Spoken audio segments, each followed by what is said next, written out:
I don't normally drive late at night, especially on rural roads.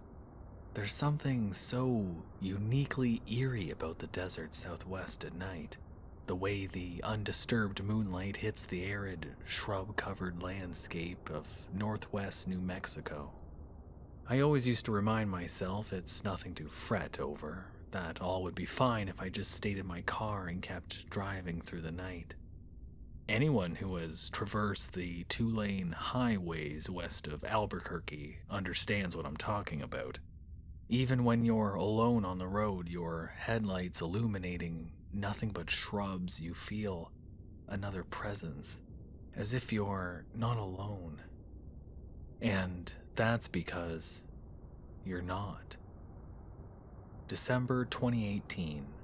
I'm driving from Durango to Albuquerque to see my folks for Christmas.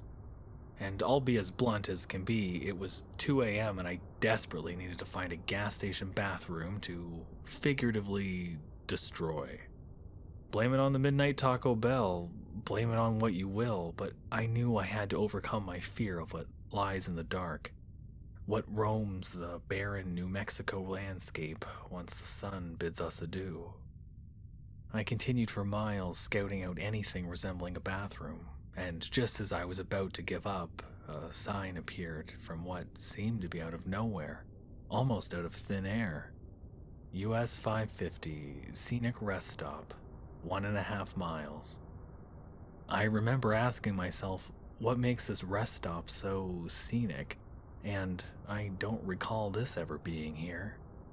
With great bravery, I swallowed my fear and pulled my Hyundai shitbox over into its parking lot. Peculiarly, it only had one parking spot. Okay, Todd, you can do this. You're 25 years old, you can take a shit in the dark. I thought it was wise to park my car with the engine running, leaving the hazards on just as a precaution. Entering the bathroom, the sink's faucet was lightly running as I ran in, and I opted to turn it off, just as a courtesy.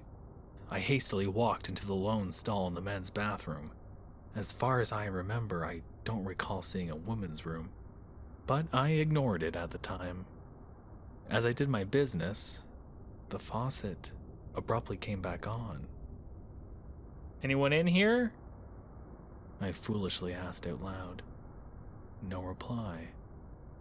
"Hey, sorry, I don't want to bother you, I just want to make sure." That's when I heard a guttural growl, the kind of sound a bear makes when she pounces on her prey. For a second, I wondered if it was the person in the other stall having a rough experience, but I quickly remembered that there was only one goddamn stall. Fuck, Todd, there are no monsters. This isn't a campfire story. But the growling ensued a second time, and I caught a whiff of a pungent odor that was certainly not BM related. It was primal, earthy, and animalistic. Sweating profusely, I pulled up my jeans and devised a way to evade whatever was occupying this bathroom with me. "Last call to, announce yourself," I anxiously quipped. No reply. No reply until... Todd. It trawled. It was a remarkably deep, distinctly primal voice. Fuck. Hurriedly, I crawled out from under the stall, my eyes making direct contact with two extraordinarily hairy legs. Not human hair, mind you, it was fur. But yet the thing was upright. It had to have been, even from my vantage point of my crawling furiously on the ground to pass it. I made it just past the door when it noticed I had left the stall.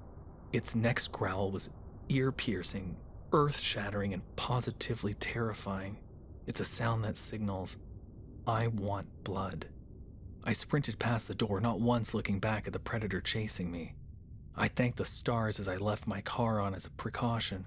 Wait, it's off? How is my car off? Who shut the engine off? Oh, shit. I unlocked it, but realized immediately I had no time to get in and start the damn thing. Fucking Hyundai.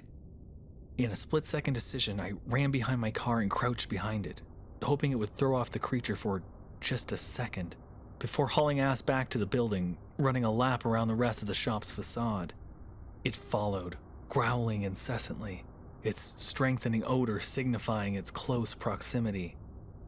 And in a moment where God might have been real, I heard it trip over a rock. Holy shit, it tripped. Yes, keep going.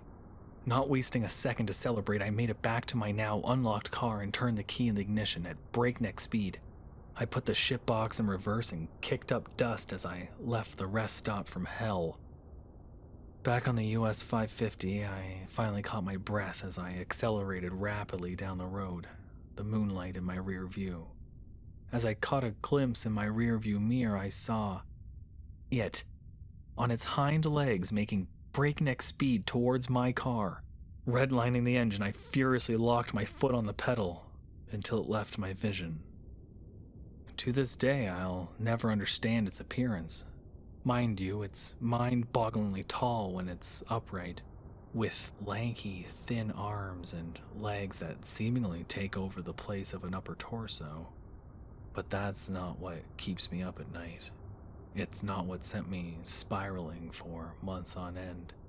My brain found a way to process its immediately terrifying appearance, and all of its inhuman proportions. But my brain never processed how it knew my name, nor will I ever process the simple fact that I never saw the same rest stop on the drive home. In a sense, I'm not sure it exists, but simultaneously, I know it doesn't not exist.